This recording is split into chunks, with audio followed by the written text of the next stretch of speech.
بسم اللہ الرحمن الرحیم۔ کسی بستی میں ایک عورت بڑی صالح اور پاکیزہ عبادت گزار ہر وقت اللہ کی یاد میں مشغول رہتی تھی۔ اللہ پاک نے دنیا کی نعمتوں کے ساتھ ساتھ دین کی دولت سے بھی اسے خوب نوازا۔ اللہ کی قدرت کے اس کا نیک خدا ترس شوہر وفات پا گیا۔ اس کا ایک ہی لڑکا تھا۔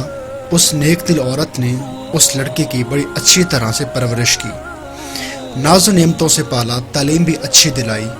لڑکے نے جب دنیا کے میدان میں قدم رکھا تو ہر طرف اس کے حسن و سلوک کے چرچے ہونے لگے۔ شریف لوگ اس کو عزت کی نگاہ سے دیکھتے تھے، بیوہ عورتیں اس کو دعائیں کرتی، یتیم بچے اس کے قدموں میں آنکھیں بچھاتے۔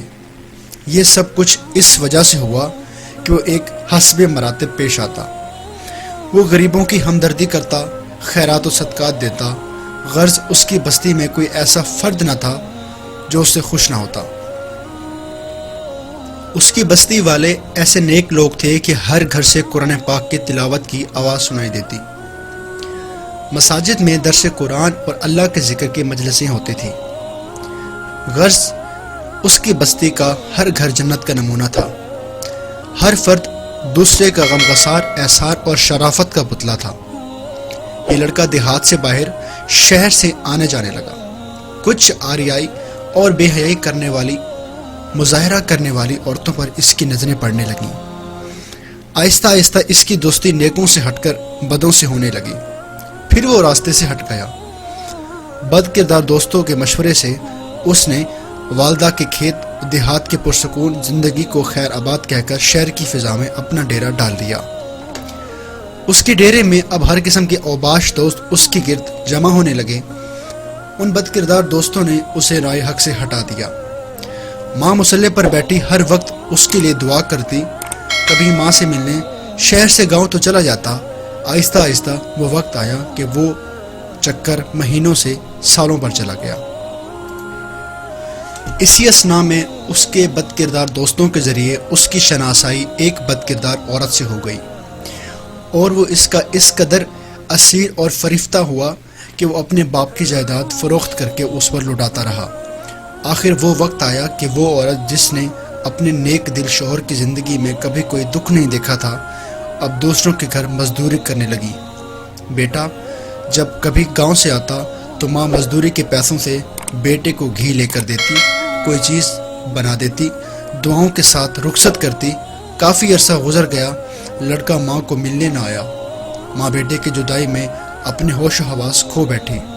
جب بھی کوئی غیر اس کے دروازے کو کھٹکھٹاتا تو وہ دوڑ کر دروازے پر جاتی، بے حسی کے عالم میں، ساختہ عالم میں کہتی، میرے بیٹے تم آ گئے ہو، تم نے اتنی دیر کہاں لگا دی تھی؟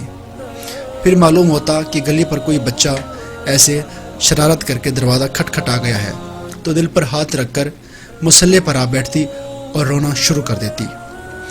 روتے روتے اس نیک دل کی بینائی بھی جواب دے گئی، اور پھر اس کی لڑکی کے پاس کچھ نہ رہا۔ اس عورت نے اپنے یاروں سے مشورہ کیا کہ اب اس لڑکے سے جان چھڑائی جائے۔ مشورہ یہ طے ہوا کہ اس کی یہ فرمائش کی جائے کہ میری محبت میں جس میں وہ گرفتار تھا، جاؤ اور اپنی آزمائش پوری کرو، جا کر اپنی ماں کا دل نکال کر لے آؤ۔ اس طرح سے وہ فرمائش پوری نہیں کر سکے گا اور خود ہی سے جان چھوٹ جائے گی۔ اس بد کردار عورت نے یہی فرمائش کی، اور وہ انسان جو ایک وقت میں فرشتہ تھا، آج خواہش نفس کی خاطر شیطان سے بھی بدتر ہو گیا، اور اس کی فرمائش پوری کرنے کے لیے تیار ہو گیا، اور اس نے ایک خنجر اٹھایا اور گاؤں کی طرف چل دیا۔ عرصہ دراز کے بعد جب وہ بد نصیب لڑکا اپنی ماں کے دروازے پر پہنچا تو آواز دی ماں، اور ماں فرحت اور خوشی سے دروازے کی طرف بڑھی، منہ چوما، سر چوما اور بیٹے کو سینے سے لگا لیا، اور اس بدبخت نے خنجر نکالا اور ماں کے سینے پر مار ڈالا۔ ماں کا دل نکال کر چل دیا۔ آسمانوں پر اندھیرا چھا گیا، اللہ کا عرش ہل گیا، فرشتوں نے دہائی دی، ظلم کی انتہا ہو گئی۔ بدکار اور ریاکاروں کی اس محفل کی خاطر اس نے اپنی ماں کو مار ڈالا۔ جب فحاشہ عورت کے مکان پر پہنچا، ماں کا دل اس کے سامنے کیا۔